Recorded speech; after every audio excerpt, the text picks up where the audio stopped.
For Eleanor, my dear wife, I leave the sum of $50. The words of the lawyer, Mr. Davies, echoed in the conference room like a slap in the face. My two sons, Arthur and Leo, exchanged shocked glances that quickly morphed into mocking smirks. Claire, Arthur's wife, was the first to let out a sharp laugh that cut through the air like a knife. $50? Arthur asked, unable to contain his own laughter. Dad had a sense of humor right to the end. Leo joined in the laughter, shaking his head as I remained seated in that leather chair, feeling the world crumble beneath my feet. 45 years of marriage, 45 years of absolute dedication, and my husband had left me what would barely cover a week's worth of groceries. Well, at least you can buy yourself something nice at the farmer's market, Eleanor, Claire said with that venomous smile she had perfected over the last few years. The room filled with whispers and muffled giggles. Even the lawyer himself seemed uncomfortable with the situation, but he continued reading as if nothing had happened. For Arthur, my older son, he left the family home and 60% of the company's shares. Arthur sat up straighter in his chair, his smile now wider. Claire squeezed his hand in satisfaction, as if she had just won the lottery. For Leo, my younger son, he left the remaining 40% of the company and all the rental properties. I just sat there, my wrinkled hands clutching the black handbag I had bought for my husband's funeral just a week before. $50. After a lifetime of sacrificing for this family, after giving up my own dreams to build theirs, after caring for my husband through his long illness, that was all I was worth to him. Well, Mom, Arthur said with a condescending smile, at least you won't have to worry about the upkeep on the house.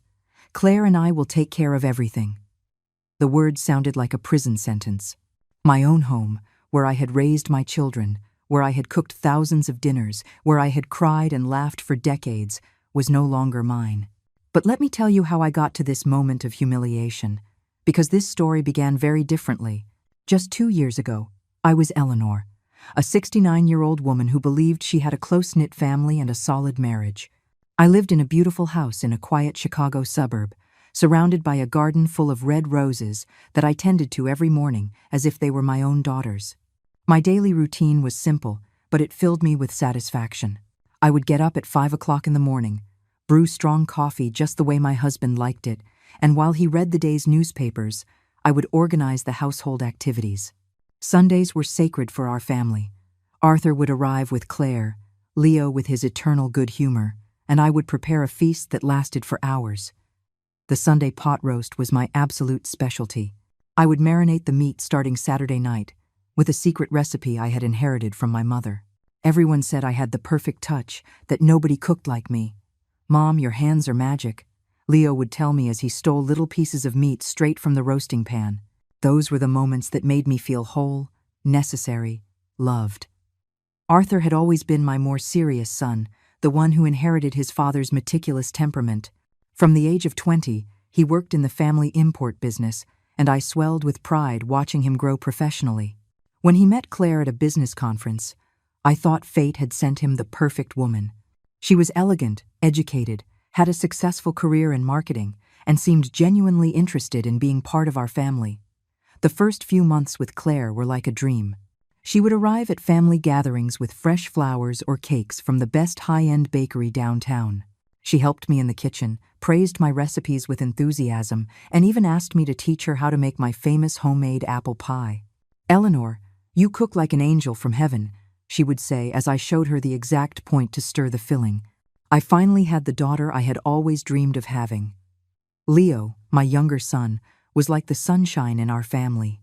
Cheerful, spontaneous, he always had a funny story to tell about his job as an engineer at a construction firm. He dreamed of having his own firm one day, and I knew he would achieve it because he had the determination and charisma to succeed at anything he set his mind to. On weekends, Leo would accompany me to the farmer's market. He carried all my bags without me asking, charmed the vendors into giving me the best prices, and we always ended our outing by getting vanilla ice cream at the old-fashioned ice cream parlor I used to take him to as a child. "Mom, as long as you're here, I'll be your personal chauffeur," he'd say while driving my old car with a smile. Life felt perfect in those days. My husband successfully ran his company, which he had built from scratch over 30 years of tireless work. The boys had their professional paths well defined and seemed happy with their choices. I was the center that held the entire family together, the one who organized every celebration, every gathering, every special moment that created memories for all of us. Every birthday, every holiday, every professional achievement was celebrated in my house, with my food, with my meticulous organization. I was the one who remembered the important dates, who bought the perfect gifts, who decorated every corner to create the ideal atmosphere. My house was the beating heart of our family, and I felt proud to be the guardian of the traditions we had built over decades. But perfect things have a treacherous habit of changing without warning, and the change came disguised as help and good intentions. It all started so subtly that at first, I didn't realize what was happening. Claire began to arrive earlier on Sundays, ringing the doorbell when I had barely finished getting dressed. "Came to help you, Eleanor dear," she would say with that radiant smile that had started to seem too perfect. "I don't want you to get tired preparing everything alone." At first, I was flattered by her concern. I finally had a daughter-in-law who valued my efforts and wanted to participate actively in family traditions. But slowly, that help began to transform into something completely different. Instead of assisting me, Claire started reorganizing my kitchen according to her own criteria. "Don't you think it would be more efficient to have the spices organized alphabetically?" she would ask, while moving my jars around, breaking the system I had perfected over years. "And these knives would be better in this drawer, closer to the cutting board." My utensils, which I knew with my eyes closed, began to appear in unexpected places. Then came the suggestions about ingredients. "Don't you think it would be healthier to use olive oil instead of butter?" she'd ask in that sweet voice that had started to sound condescending. I read in a nutrition magazine that saturated fats are very dangerous for people our age. Our age. She was 32, I had just turned 70. But Arthur nodded fervently at every word that came out of her mouth, as if she were a prophet of modern cuisine. "Claire's right, Mom," my older son would tell me with a paternal smile that made me feel like a scolded child. "We should take better care of our health." She studied nutrition in college. That was a lie. Claire had studied marketing, but apparently she was now an expert on everything concerning my home. The criticism quickly spread to other aspects of my house. "This decor has so much potential," she'd comment while examining my furniture, with an expression of professional pity. "With a few modern changes, this place would look absolutely spectacular. Don't you think these colors are a bit outdated?" My burgundy curtains, which I had carefully chosen 10 years ago, had suddenly become embarrassingly out of fashion. My husband, who for 40 years had defended every one of my domestic decisions, began to listen to Claire's suggestions with growing interest. "The girl has very good taste," he would tell me when I protested in private. "It wouldn't hurt to update the house a bit. We've had the same things for years. We've spent years building a home." I wanted to scream, but the words got stuck in my throat. The Sunday family gatherings began to transform dramatically. Instead of being meetings where I was the natural hostess, they became sessions where Claire presented new ideas to improve absolutely everything I did. Arthur supported her unconditionally in every suggestion, nodding like a devoted disciple. Leo, who had always hated family conflicts, simply nodded to keep the peace, but I could see the discomfort in his eyes. One particularly painful Sunday, Claire arrived wearing an elegant green dress that made her look like a magazine model. Her attitude was completely different that day, more confident, more authoritative. Without asking my permission, she went directly to the head of the dining room table, the place that had been mine for decades, and began serving the food as if she were the absolute owner of the house. "Let me do it, Eleanor," she said when I tried to get up to fulfill my usual role. "You've already worked more than enough today." But there was something in her tone of voice that made my skin crawl. It wasn't respect or gratitude. It was a toxic mix of pity and superiority that made me feel like a useless old woman in my own home. "Claire's right," Arthur intervened immediately, as if he had been waiting for that moment. "Mom, it's time for you to relax a bit. We can take care of these things." The word re-echoed in my ears like an alarm bell. Since when were Claire and Arthur we in my house? That night, I had the first serious argument with my husband in over 20 years. "Claire just wants to help you," he told me as he undressed with tired movements. "I don't understand why it bothers you so much that someone wants to make your life easier." but I understood perfectly what was happening. I could feel with every fiber of my being that my place in the family was beginning to crumble, and I could do absolutely nothing to stop the avalanche. "It's not help," I explained in a trembling voice. "It's an invasion. She's taking control of my kitchen, my table, my traditions, and you're letting her do it." My husband looked at me with that expression of forced patience he reserved for when he considered me to be irrational. "You're exaggerating, Eleanor," he said with a sigh. "Claire is part of the family now. It's natural that she wants to participate, but participating and taking over are two completely different things." And I knew he refused to see the distinction because it was more convenient for him to ignore the problem. The following weeks were like watching my own life in slow motion while someone else took control of the script. Claire began to arrive not just on Sundays, but also during the week, always with some perfectly reasonable excuse. "I was just passing by after work and thought I'd say hello," she would say. But then she would stay until very late reorganizing something or suggesting changes. Arthur started visiting more often too, but he no longer came to see me. He came to discuss plans with Claire, to look at furniture catalogs, to measure spaces for potential renovations. I had become a phantom in my own home, present but invisible, needed but ignored. The transformation of my home was so gradual that at first I thought maybe I was imagining things. But when I woke up one morning and found Claire reorganizing my pantry without even asking my permission, I knew she had crossed a line that should never have been crossed. "Good morning, Eleanor." She greeted me with that smile I had learned to fear. "I was noticing you have a lot of expired things in here." I decided to do a deep clean. My homemade preserves, which I had prepared with so much love during the fall, were piled in a garbage bag. "These jams are over 6 months old," she explained as if she were a health inspector.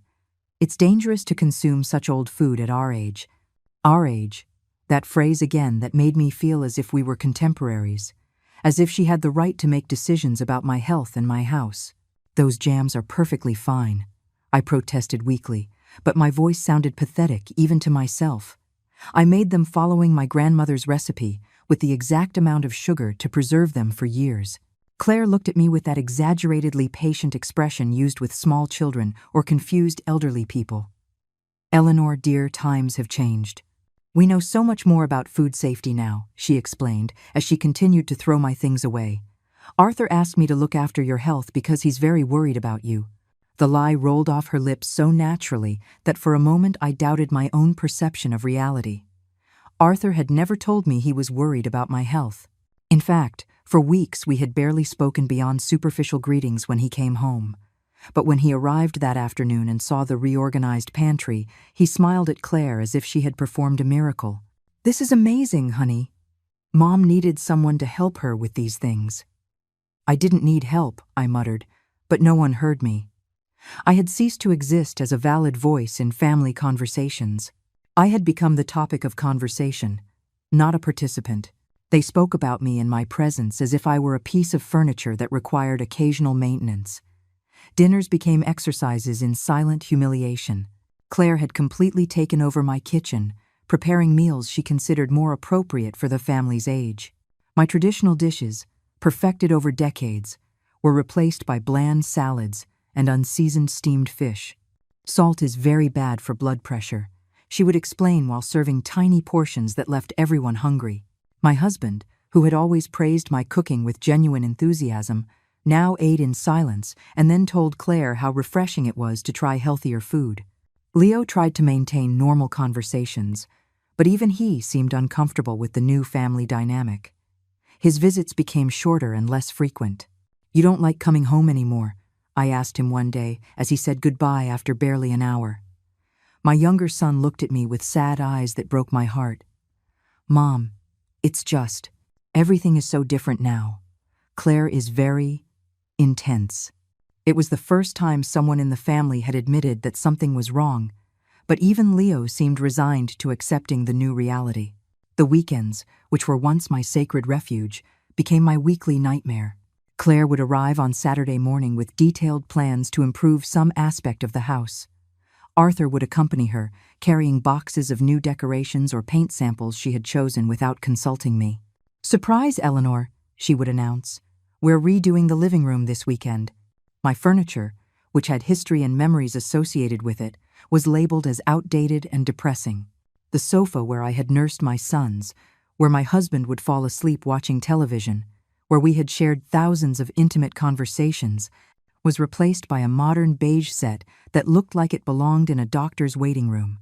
Doesn't it feel younger with these changes? Claire would ask me while admiring her work, but I just felt like a stranger in my own home. Every familiar object that disappeared took with it a piece of my identity, my history, the woman I had been for 70 years. The family photos were reorganized too. The pictures of my wedding, of my son's first steps, of family vacations that had been proudly displayed for decades, were relegated to boxes or replaced by professional photographs of Arthur and Claire. Old photos make the house look sad, my daughter-in-law explained. It's better to have more current and cheerful images. My husband observed these changes with growing approval. The house looks more modern, he would comment. Claire has a very good eye for decorating. I wanted to scream at him that it wasn't about decoration, but about erasing our family history, but the words were stuck in my throat like stones. The nights became especially lonely. My husband would fall asleep early, exhausted from work, and apparently satisfied with the new version of our home. I would walk through the house like a ghost, recognizing less and less each day. The familiar sounds had changed too. Instead of the comforting tick-tock of the grandfather clock that had belonged to my mother, there was now the beep of a digital clock Claire had installed, because it was more accurate. The smells of my home had also disappeared. It no longer smelled of my favorite spices, of fresh-cut flowers from my garden each morning, of the scented candles I lit in the afternoons. Now everything smelled of industrial cleaning products and artificial air fresheners that Claire considered more hygienic. During meals, conversations revolved exclusively around Claire's plans for the next home improvement. Arthur participated enthusiastically, suggesting additional modifications and praising his wife's every idea. I sat in silence, chewing food that had no flavor, at a table I no longer recognized as mine, surrounded by people who claimed to love me but had decided I was no longer capable of making decisions about my own life. "What do you think, Eleanor?" Claire would ask me occasionally, but it was obvious my opinion was irrelevant. If I expressed any reservation or a different suggestion, Arthur would immediately intervene to explain why Claire's idea was superior. "Mom, you have to trust us. We know what's best for you." One March afternoon, while I was sitting in my garden trying to find a moment of peace among the roses that still belonged to me, the phone rang. It was Helen, a former colleague from my days as a secretary in an accounting office more than 20 years ago. Her voice sounded excited and full of energy, a stark contrast to the oppressive atmosphere that had invaded my home. "Eleanor, dear, I have an incredible proposal for you," she said without preamble. "Do you remember Mrs. Beatrice, the one who lived in the building where I worked? Her daughter lives in Florida now and is looking for someone trustworthy to look after her mother. The job includes housing, an excellent salary, and Beatrice is a lovely woman." I immediately thought of you.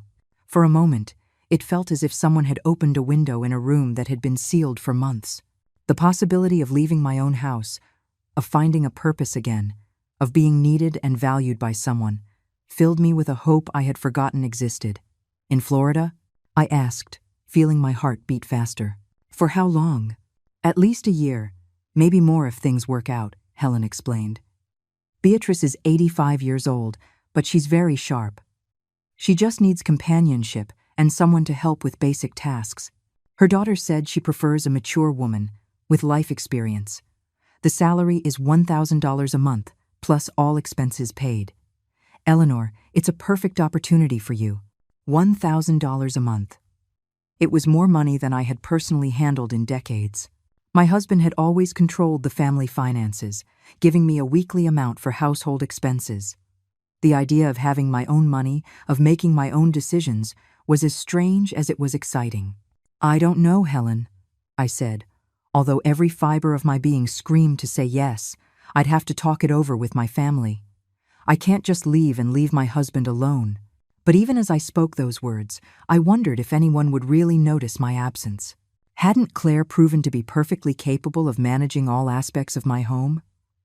"Think about it carefully, dear," Helen said before hanging up. The opportunity won't last forever. Beatrice needs an answer by the end of the week. When I hung up the phone, I sat in the garden for hours, imagining what it would be like to live in a different state, to care for someone who truly needed my services, to have meaningful conversations with a person who valued my experience instead of considering it obsolete. That evening, during dinner, I gathered the courage to mention Helen's call. "A friend offered me a job in Florida," I said casually as Claire served her usual bland fish, "taking care of an elderly lady. The salary is very good and includes housing." The silence that followed was so thick you could have cut it with a knife. Arthur was the first to react, letting out a dry laugh that chilled my blood. "A job? Mom, you're 70 years old. You're past the age of working." His tone was the same he would use to scold a child who had said something ridiculous. "Besides, your place is here, with the family." "It's just an idea," I murmured, feeling immediately foolish for having brought it up. But something inside me refused to give up completely. It could be an interesting experience. I haven't traveled anywhere in years. Claire exchanged a meaningful look with Arthur before speaking.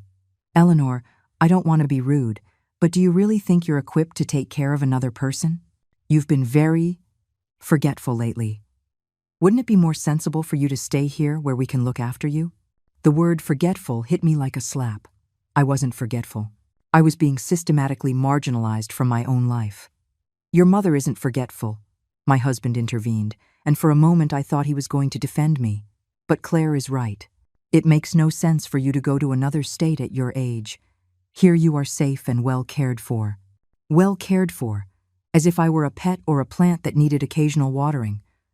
"Besides," Arthur continued, "what would Dad do without you? He can't stay alone in this house." It was ironic that they were now worried about my husband's ability to care for himself when for months they had acted as if I were completely dispensable to the functioning of the home. "We could hire someone to come during the day," I suggested weakly. "Oh, Claire could." But Claire interrupted me before I could finish the sentence. "Oh, Eleanor, I have my job and my own responsibilities.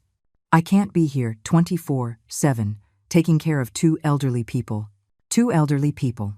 As if Arthur and Leo were helpless orphans instead of grown men perfectly capable of looking after their father. Leo, who had remained silent throughout the conversation, finally spoke up. "Mom, if you really want to travel, we could plan a family vacation. But going alone to another state, I don't think it's a good idea." Even my younger son, who had always been my ally, was now joining the chorus of voices, treating me like a senile old woman, incapable of making rational decisions. "It was just an idea," I repeated, feeling the last spark of hope I had felt in months fade away. "It's not important." But I knew I was lying. It was very important.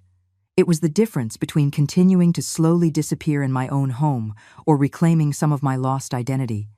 The following days were especially difficult. Every time I thought about the opportunity I had rejected, I felt a mixture of regret and resentment that ate away at me. Helen called me on Friday to tell me that Beatrice had found someone else, a 60-year-old woman from Guatemala who had accepted immediately. "She was perfect for you, Eleanor," she told me, with sadness in her voice. "I hope another opportunity comes up soon." But I knew there wouldn't be another opportunity. My family had made it very clear that my role was to stay at home, invisible and silent, while they decided what was best for my life. The idea of rebelling, of making an independent decision, seemed as impossible as flying to the moon. Claire, apparently feeling she had won an important victory, intensified her efforts to completely remodel my domestic identity. "Now that we know you're staying with us forever," she told me with that fake smile, "we can make long-term plans for your comfort." Her comfort meant more changes, more loss of control, more erasure of the woman I had been. That night, lying next to my peacefully snoring husband, I wondered when I had stopped being Eleanor, the woman with her own dreams and opinions, and become mom, mother-in-law, the Mrs., a series of roles defined by my relationship to other people. When had I accepted that my value as a human being depended exclusively on my utility to others? And most painfully of all, why had I let it happen? The moment that would change everything forever came 3 weeks later, on an April afternoon that began like any other. My husband had taken a turn for the worse with what seemed like a bad flu he'd had for several days. and the doctor had suggested we take him to the hospital for more detailed tests. The appointment was scheduled for 2 o'clock in the afternoon, and I had spent the morning preparing everything he needed. His medications, the health insurance documents, a change of clothes in case they decided to admit him. "Arthur will pick us up at 1:30, I told my husband as he rested in bed. For the past few weeks, I had delegated these responsibilities to our older son, who had insisted that he would handle all medical matters because hospitals can be confusing for older people. I had accepted this new dynamic with the resignation that had characterized all my recent months. At 1:15, my husband was already dressed and sitting in the living room waiting. I had his bag packed and had called Arthur twice to confirm he was on his way. "I'm leaving the office now, Mom," he had said on the second call. "I'll be there in 15 minutes, max." Claire had promised to meet us directly at the hospital after finishing an important meeting at her job. 1:30 came and went with no sign of Arthur. My husband began to show signs of impatience, coughing more frequently and asking what time it was every few minutes. At 1:45, I called Arthur again. The phone rang several times before he answered with a rushed voice. "Mom, an emergency came up at the office. A very important client arrived without an appointment. I can't leave now." "But Dad's appointment is at 2, I reminded him, feeling a pang of panic in my stomach. The doctor was very clear about the importance of not missing it. My husband looked at me from the sofa with a worried expression, clearly hearing my side of the conversation. I know, Arthur said impatiently. "But this client could mean the biggest contract of the year for the company. I can't let him walk. Claire will meet you at the hospital, okay? She can handle talking to the doctors." And he hung up before I could reply. I immediately called Claire, but her phone went straight to voicemail. I tried 3 more times over the next 10 minutes, with the same result. My husband had started to get nervous, insisting that he couldn't miss this appointment because the doctor had been very specific about the urgency of the tests. "We're going in a cab," I finally decided, although the idea terrified me. It had been years since I had handled complicated medical situations alone, and my husband depended completely on me to navigate the complex hospital system. But I had no other choice. I called a cab company, and they said one would arrive in 20 minutes. When we finally got to the hospital, we were already half an hour late. The receptionist informed us that we would have to wait until there was a cancellation because they had given our slot to another patient. My husband looked increasingly weak, and I felt completely lost trying to navigate the forms and procedures Claire had promised to handle. We spent 4 hours in the waiting room. I called Arthur 6 times. All went straight to voicemail. Claire didn't answer her messages either. We were completely alone, 2 elderly people lost in a medical system that seemed designed to confuse and frustrate. When they finally saw my husband, the doctor was clearly annoyed by the delay and had to rush the examination. "He needs to come back tomorrow to complete the tests," the doctor told us with a serious expression. "We couldn't do everything necessary today because of the lost time." My husband looked exhausted and confused, repeatedly asking me why Arthur and Claire hadn't come as they had promised. The cab ride home was silent and painful. My husband coughed constantly, and I felt a mixture of anger and despair that was hard to control. When we arrived home at 7 o'clock in the evening, we found Arthur and Claire sitting comfortably in the living room, watching television and eating pizza from a greasy cardboard box. "How did it go at the hospital?" Claire asked in a casual tone, as if she had completely forgotten she was supposed to meet us there. "We hope everything went well." The casualness with which she spoke those words left me speechless for several seconds. "You abandoned us," I finally said, my voice trembling. "You promised to be with us, and you left us alone." Dad had to wait 4 hours, and they couldn't even complete all the tests. Arthur didn't even have the decency to look ashamed. "Mom, I already explained that an emergency came up," he replied defensively. "And Claire had that super important meeting she couldn't cancel. These things happen. The important thing is that you got to the hospital." As if the fact that we had managed to get there on our own was enough to absolve their abandonment. "The important thing," I repeated slowly, "is that your father needed support, and you weren't there." My voice had become firmer, fueled by hours of accumulated frustration. "You promised to be there, and you lied." It was the first time in months that I had directly confronted Arthur about his behavior. Claire got up from the sofa with an offended expression. Eleanor, I think you're being very dramatic.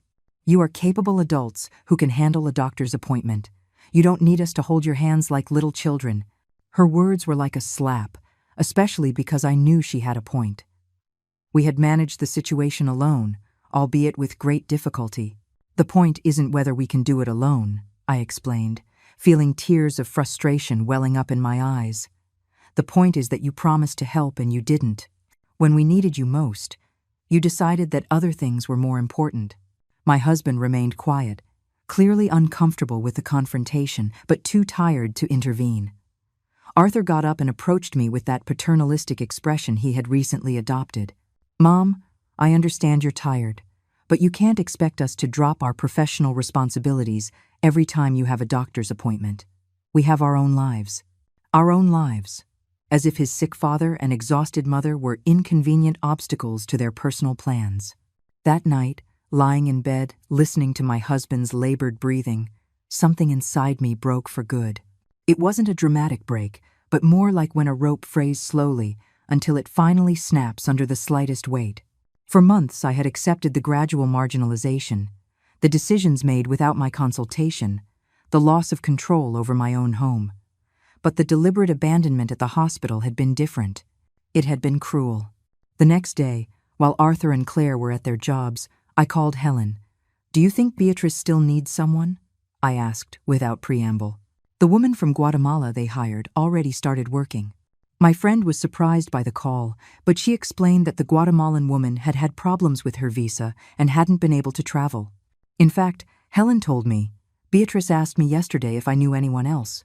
Are you seriously considering the proposal? The question hung in the air like a chance for redemption, like a door opening when I most needed to escape. Yes, I replied with a firmness that surprised me. I am very interested. When can I speak with Beatrice's daughter? For the first time in months, I felt like I was making a decision that was completely mine, without consulting anyone, without asking permission from people who had clearly shown that my well-being was not their priority. The phone conversation with Beatrice's daughter, Susan, was like a ray of light after months of darkness. Her voice was warm and genuinely interested in getting to know me as a person, not just as a potential employee. My mother has told me a lot about you, Mrs. Eleanor, she said from her home in Florida. Helen told her about your experience caring for your own family, and that's exactly what Mom needs, someone with real experience, not just certificates. Susan explained that Beatrice lived in a small but comfortable house in a quiet neighborhood. Mom is very independent for her age, but she needs company and someone to make sure she takes her medications. She also loves to cook, so it would be wonderful if you could share that activity. The idea of cooking again for someone who would appreciate my work excited me in a way I hadn't felt in years. When could you start? Susan asked. We can handle all the paperwork from here. I have contacts who can speed up the process. Susan's efficiency and professionalism contrasted dramatically with the chaotic way my own family handled important responsibilities. In 2 weeks? I replied without hesitation. I need to arrange a few things here, but I'll be ready to travel in 2 weeks.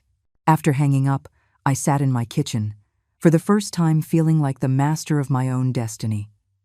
I hadn't consulted anyone, hadn't asked permission, hadn't waited for approval. I had made a decision that was entirely mine. The next few days were a whirlwind of secret preparations.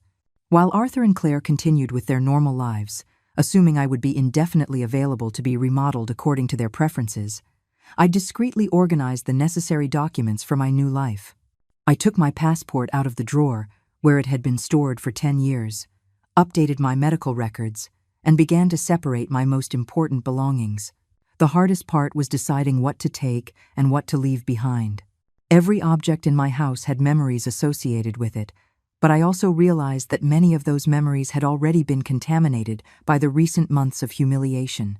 The apron I had worn for years to cook Sunday family dinners now reminded me of Claire's criticisms of my outdated methods.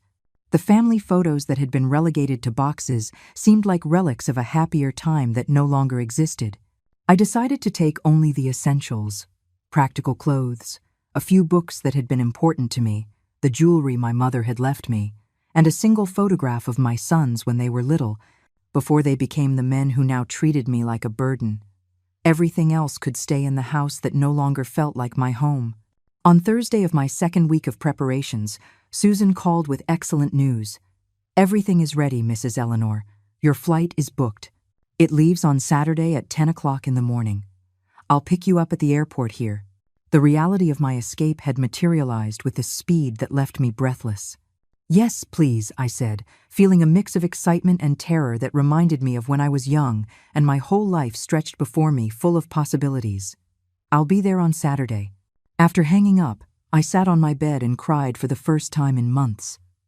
They weren't tears of sadness, but of relief and anticipation. Friday night, I decided it was time to inform my family of my decision. I had considered just leaving without saying anything, but my upbringing and principles prevented me from disappearing without an explanation. During dinner, which consisted of another of Claire's bland creations, I took a deep breath and announced my news. "I'm leaving for Florida tomorrow," I said in a firm voice. "I got the caregiver job I mentioned a few weeks ago. My flight leaves at 10 o'clock in the morning." The silence that followed was so complete, you could hear the hum of the digital clock Claire had installed. Arthur was the first to react, letting out that dry laugh I had grown to hate. "Mom, what are you talking about? We already discussed this. You can't just go off to another state alone at your age." His tone was condescending, as if he were scolding a child who had proposed something absurd. "I'm not asking for permission," I replied with a calm that surprised me. "I'm informing you of a decision I've already made. The paperwork is done, the ticket is bought, and the job is confirmed." My husband looked at me with a mixture of shock and confusion, clearly not fully processing what was happening. Claire dropped her fork on her plate with a clatter. "Eleanor, this is ridiculous. You can't just abandon your husband to go take care of a stranger. What will people think?" The concern for social appearances was typical of Claire, who was always obsessed with maintaining a perfect image. "People will think that a 70-year-old woman decided to have purpose and dignity instead of being treated like a piece of furniture in her own house," I replied, feeling a strength in my voice that hadn't been there for months. "And my husband is perfectly capable of taking care of himself, especially with all the help you two have been so eager to provide." My husband finally found his voice. "Eleanor, I don't understand. Why do you want to leave? Aren't you happy here with us?" The question was so naive it broke my heart. How could I explain to him that I hadn't been happy for months, that I had been systematically excluded from all decisions about my own life, that I had become a stranger in my own home? "I haven't been happy for a very long time," I told him gently. "But you've all been too busy reorganizing my life to notice." Leo, who had remained quiet, looked genuinely disturbed by the revelation. "Mom, if you weren't happy, you should have told us," my younger son mumbled. "We could have talked, found a solution." But I knew it was too late for talks. The months of marginalization had been a constant conversation that they had chosen not to hear. Arthur stood up from the table with a furious expression. "This is completely insane. I'm not going to allow my 70-year-old mother to go to a foreign state to work as a domestic servant. It's humiliating for the whole family." The word "allow" rang in my ears like an alarm bell. "You don't need to allow anything," I replied, standing up as well. "I am an adult woman who has made a decision about her own life. For 70 years, I have done what others expected of me. For the first time, I am going to do what I want to do." The force of my conviction seemed to have taken everyone by surprise, including myself. Claire tried one last manipulative argument. "Eleanor, if you leave now, what guarantee do we have that you'll come back? Your husband needs you. We need you." But I was no longer susceptible to the guilt they had used so effectively for months.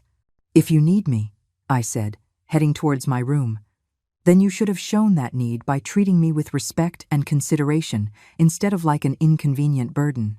I walked up the stairs with more energy than I had felt in years, leaving behind a table full of people who finally understood they could no longer control me. Saturday morning arrived with a crystal clarity that seemed to reflect my state of mind.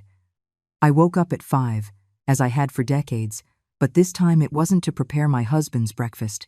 It was to finish packing my life into 2 suitcases and begin the journey toward my new existence. The house was completely silent. No one had come down to say goodbye or make a last-ditch effort to dissuade me. While waiting for the cab that would take me to the airport, I sat in the living room I no longer recognized as mine and reflected on the previous night. After my announcement at dinner, my husband had gone straight up to the room without another word. Arthur and Claire had stayed in the kitchen, whispering furiously, probably planning strategies to make me change my mind. Leo had knocked on my bedroom door around 10 o'clock, but I had pretended to be asleep. The sound of the cab's horn broke the morning silence. I grabbed my suitcases, took one last look at the house where I had lived for 25 years, and walked out the front door without looking back. There were no dramatic goodbyes, no tears on the threshold, no last-minute pleas. Just the sound of the door closing behind me, marking the end of one stage of my life and the beginning of another, completely unknown. The flight to Florida was my first experience traveling alone in decades. At first, I felt nervous and disoriented, but gradually I began to enjoy the freedom of making my own decisions without consulting anyone. I ordered the breakfast I wanted, chose the magazine that interested me, and for the first time in months, no one suggested a more age-appropriate option for me. Susan was waiting for me at the airport with a sign that said Mrs. Eleanor and a genuinely warm smile. She was a woman in her 40s, professional yet approachable, who immediately made me feel welcome. "It's so good to finally meet you," she said as she carried one of my suitcases. "Mom is so excited to have you. She's been preparing your room all week." The drive from the airport to Beatrice's house was revealing. The city was vibrant and colorful, full of life and energy that contrasted sharply with the oppressive atmosphere I had left behind. Susan pointed out interesting places along the way, explaining about local markets, nearby parks, and activities Beatrice enjoyed. "Mom loves to walk in the Central Park on Tuesdays and Thursdays," she told me. "She says she likes to watch the people and feed the pigeons." Beatrice's house was exactly as Susan had described it, small but comfortable, with a garden full of tropical plants and a porch where you could have coffee in the mornings. Beatrice greeted me at the door with open arms and a smile that lit up her entire wrinkled face. "Eleanor, dear," she exclaimed, "I'm so happy you've come to keep this lonely old woman company." From the very first moment, the difference was astounding. Beatrice treated me like a valued guest, not an employee. She showed me the house with pride, explaining the story behind each photograph and decorative object. "This was my room for 50 years, she said, pointing to the master bedroom. "But now I prefer the smaller room because it gets better morning Sunday. The big room is yours now, with a private bathroom and a view of the garden." My new room was bright and cozy, decorated with soft colors that invited rest. It had a comfortable bed, a desk by the window, and a spacious closet where I could arrange my few belongings. For the first time in months, I had a space that was completely mine, where no one would come in to reorganize my things or suggest improvements. The first few weeks in Florida were like waking from a long, confusing dream. Beatrice turned out to be delightful company, intelligent, funny, and full of fascinating stories about her life. She had been a teacher for 40 years, had traveled all over, and had interesting opinions on everything from politics to gardening. Our conversations during meals were stimulating and respectful, something I had forgotten was possible. The daily routine was simple but satisfying. Beatrice woke up early, like me, and we would have breakfast together on the porch while planning the day. I was in charge of making sure she took her medications, but she was perfectly capable of handling most of her daily activities. We cooked together, explored the neighborhood, and in the afternoons, she would teach me about the plants in her garden while I told her stories from my previous life. "Do you know what I like most about having you here?" Beatrice asked me one afternoon as we were watering the orchids. "You treat me like a whole person, not like a frail old woman who needs constant protection." Her words resonated deeply with me because they described exactly what I had lost in my own home, the basic respect for my complete humanity. During my second month in Florida, I began to notice changes in myself that I hadn't experienced in years. My posture had straightened, my voice had regained its natural strength, and for the first time in a long time, I looked in the mirror and recognized the woman I saw reflected there. Beatrice had encouraged me to buy new clothes, and together we had chosen colorful dresses that made me feel feminine and vital. It was during this period of personal rediscovery that I met Walter. He was a 73-year-old widower who lived in the same neighborhood and occasionally visited Beatrice, as they had been colleagues during their teaching years. Walter was a true gentleman, polite, kind, and with a sense of humor that made me laugh in ways I had forgotten existed. Walter is interested in you, Beatrice told me with a mischievous smile after one of his visits, and I think the feeling is mutual. The idea of romance at my age seemed both exciting and terrifying. For 45 years, I had been married to the same man, and the possibility of exploring new romantic feelings felt like completely uncharted territory. Walter began to invite me for walks in the park on Sundays. Our walks were slow and peaceful, filled with conversations about books, travel, and dreams we had both set aside during our previous marriages. He treated me with a courtesy and consideration that reminded me how a woman was supposed to feel when she was valued and respected by a man. My late wife used to say that it's never too late to be happy, Walter confided in me during one of our walks. I think she was right. Life doesn't end at 70. Sometimes it just begins again. His words perfectly captured what I was experiencing, not the end of my life, but a new chapter full of possibilities I hadn't considered before. As my new life in Florida blossomed, my phone began to ring with increasing frequency. Arthur called weekly, at first with an angry and demanding tone. "Mom, this joke has gone on long enough. It's time for you to come back home where you belong." But gradually, his calls became more desperate. "Dad misses you a lot. The house isn't the same without you." Leo also called, with a different approach. "Mom, I understand you needed a break, but now that you've had your adventure, don't you think it's time to come back?" His words annoyed me deeply, because they reduced my personal transformation to a simple, temporary adventure. But the most revealing calls came from my husband. His voice sounded lost and confused, as if he had finally realized everything I had been silently managing for years. "Eleanor, I don't understand how things in the house work. Claire comes to help, but it's not the same. The food doesn't taste the same. The house feels empty. Please, come home." During my phone conversations with my family, I had developed a new perspective that allowed me to respond with calm and clarity instead of the guilt and anxiety that had characterized my previous reactions. "I'm not coming back," I told Arthur during one of his more insistent calls. "I've found a life that gives me purpose and respect, and I'm not giving that up to go back to being invisible in my own house." "But Mom," Arthur insisted with that voice he used when he thought he was being reasonable, "here you have a family that needs you. There you just have a stranger who pays you to take care of her." His words revealed a fundamental misunderstanding of what it meant to be valued. Beatrice didn't just pay me to take care of her. She respected me as an equal companion, consulted my opinions, and valued my life experience. "Beatrice is not a stranger," I explained patiently. "She is a friend who treats me with dignity. And you didn't need me when I was there. You just needed me to stay quiet while you reorganized my life according to your preferences." The silence that followed told me that Arthur was finally beginning to understand the gravity of how they had treated me. Claire's calls were particularly revealing. She had adopted a falsely concerned tone that didn't fool anyone. "Eleanor, we know you're going through a crisis, but abandoning your family isn't the solution. Your husband is suffering a lot without you." The irony was astounding.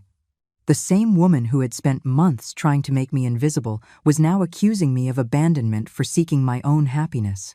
My husband suffered for months, watching me be marginalized, and did nothing to defend me. I replied with a firmness that clearly surprised her. "If he is suffering now, maybe he understands how I felt all that time." Claire tried to argue, but I had learned not to engage in debates that only served to drain my energy. The most difficult call came from my husband after 3 months of my departure. His voice sounded broken and aged in a way that broke my heart. "Eleanor, I've been thinking a lot about what you said before you left. I think I didn't realize what was happening. Claire says she was just trying to help, but now I see that maybe we went too far." It was the closest admission to an apology I had heard from any member of my family, but it came too late and was too tentative. "I appreciate you acknowledging that," I told him gently. "But the damage is already done. I have built a new life here, and for the first time in years, I am genuinely happy. I am not giving up that happiness to return to a situation that made me miserable. But we can change things," he insisted desperately. "We can talk to Arthur and Claire, set different boundaries. You can have more control over the house." His promises sounded sincere, but I knew that fundamental changes in personality and attitude don't happen just because someone leaves for a few months. During my 4th month in Florida, I received an unexpected call that would change everything again. It was Mr. Davies, the family lawyer, with news that left me completely speechless. Mrs. Eleanor, I need to speak with you about your husband's will. Some additional documents have appeared during the review of his personal files. Additional documents? I asked, confused. I thought everything had been settled during the reading of the will. Mr. Davies explained that he had found a safe in my husband's office containing papers that significantly modified the testamentary provisions we had heard months ago. Your husband maintained offshore bank accounts that were not included in the original will, the lawyer explained. Apparently, these accounts were specifically intended for you, with very detailed instructions on when and how they should be revealed. My heart began to beat faster as I processed the implications of this information. What kind of accounts? I asked, although a part of me already suspected this revelation would have dramatic consequences for my entire family. Mr. Davies explained that my husband had been systematically transferring money to offshore accounts for the past 15 years, accumulating a considerable fortune that he had kept completely secret. The total amount is approximately $80 million, Mr. Davies said, and I had to sit down because my legs were shaking. The instructions specify that this information was only to be revealed if you were treated disrespectfully during the initial reading of the will. Your husband apparently anticipated that your sons might show their true character if they believed you had inherited very little. The irony of the situation was so perfect it almost seemed too good to be true. My husband, who had remained silent while Arthur and Claire marginalized me, had been secretly preparing a test to evaluate our son's character. The $50 had been a decoy, designed to reveal exactly the kind of people they had become. Do the boys know about this? I asked, although the answer was obvious. Mr. Davies confirmed that Arthur and Leo had no idea about the existence of these additional accounts. According to my husband's instructions, I was the sole beneficiary of this hidden fortune, and I had complete discretion over whether to reveal its existence to the rest of the family. That night, sitting on Beatrice's porch under the tropical stars, I reflected on this extraordinary revelation. My husband, despite his failings during the last months of his life, had shown he knew me better than I had thought. He had predicted that I would need resources to rebuild my life if our sons turned out to be the selfish people they seemed to have become. Beatrice, to whom I told about the lawyer's call, offered me a wise perspective that can only come from someone who has lived 85 years. Eleanor, dear, money is just a tool. The important thing is that you have the freedom to choose how to use it. Your husband gave you a gift far more valuable than money. He gave you proof that you were right about what was happening in your family. The question now was what to do with this information. Could I return home as a rich and powerful woman, able to put Arthur and Claire in their place for good?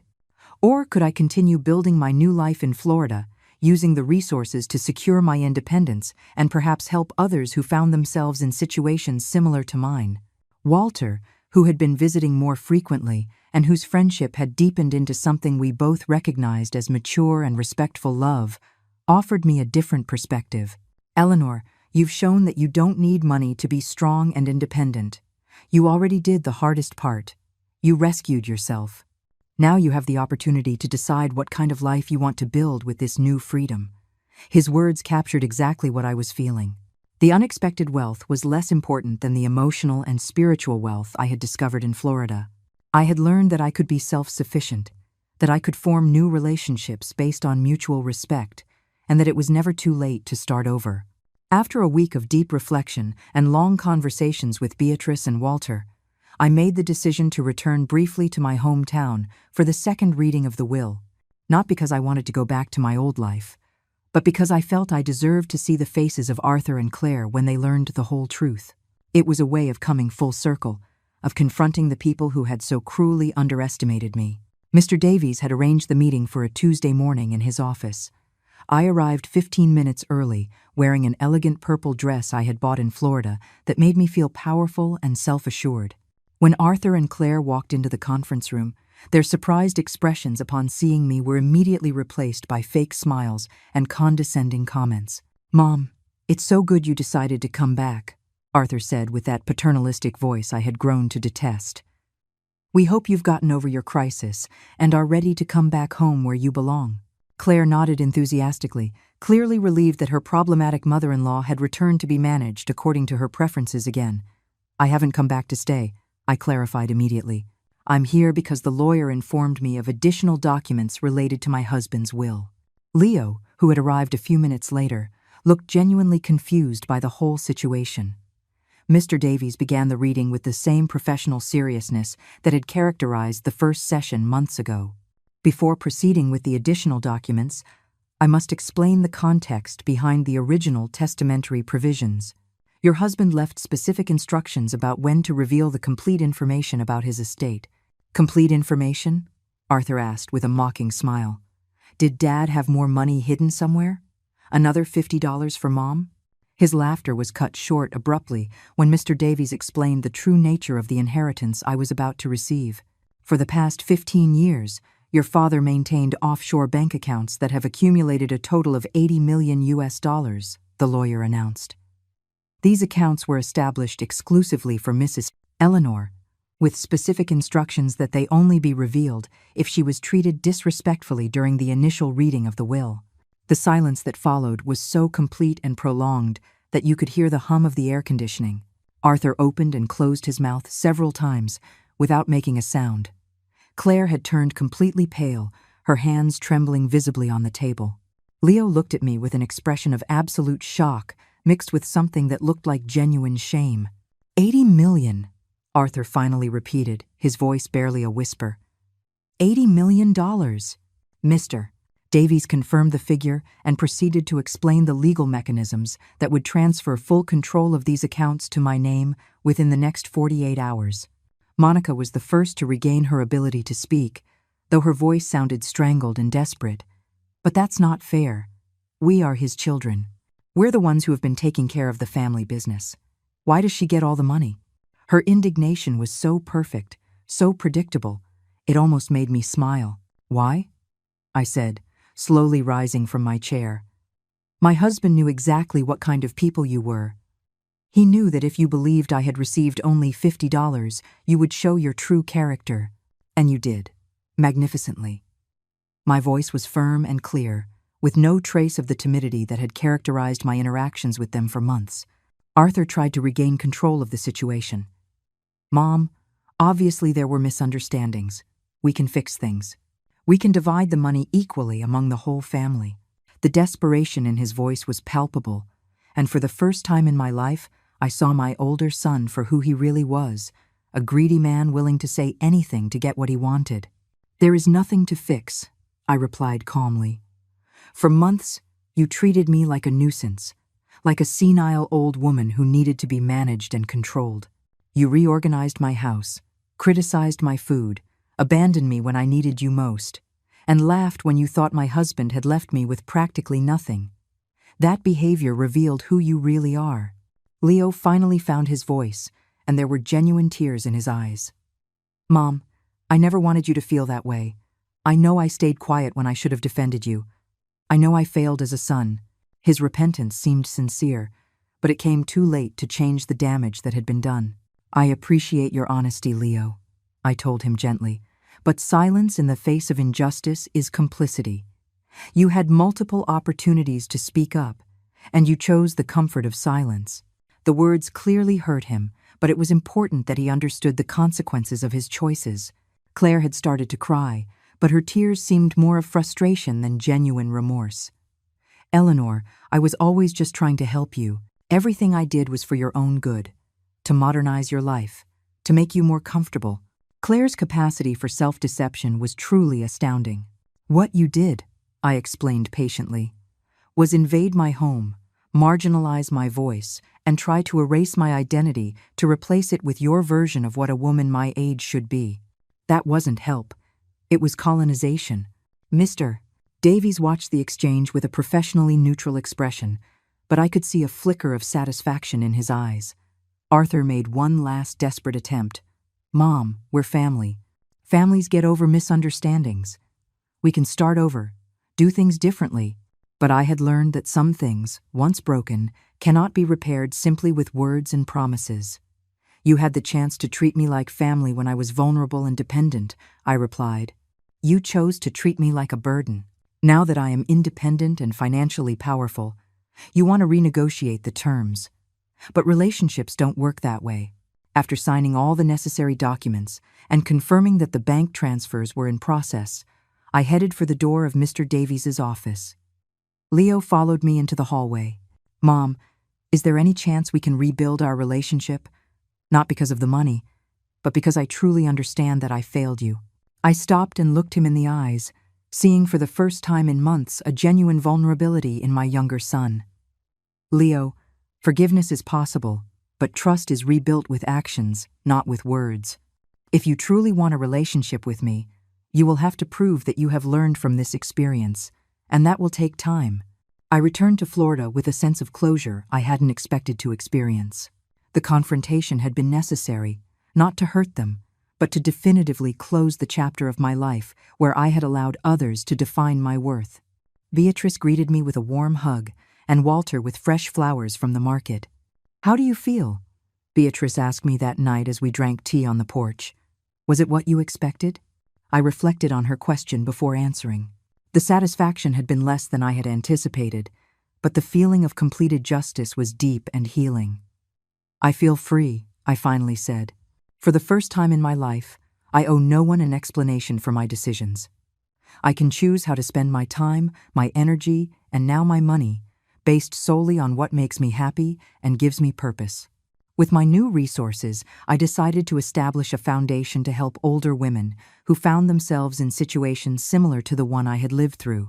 Beatrice volunteered to help with the organization, and Walter suggested including emotional support programs in addition to financial assistance. A year after my initial escape, Walter and I decided to get married in a small, intimate ceremony in Beatrice's garden. Leo was the only member of my family who came to the wedding. After months of difficult but constructive conversations about rebuilding our relationship, Arthur and Claire were not invited. As I stood next to Walter exchanging vows at 71 years old, I remembered the humiliation I had felt in that lawyer's office just 2 years ago. The woman who had been ridiculed for inheriting $50 no longer existed. In her place was a woman who had learned that true worth isn't measured in inherited money, but in the courage to rebuild your life when everyone expects you to give up. My story began with humiliation at the reading of a will, but it ended with the discovery that it's never too late to write a new chapter for your life.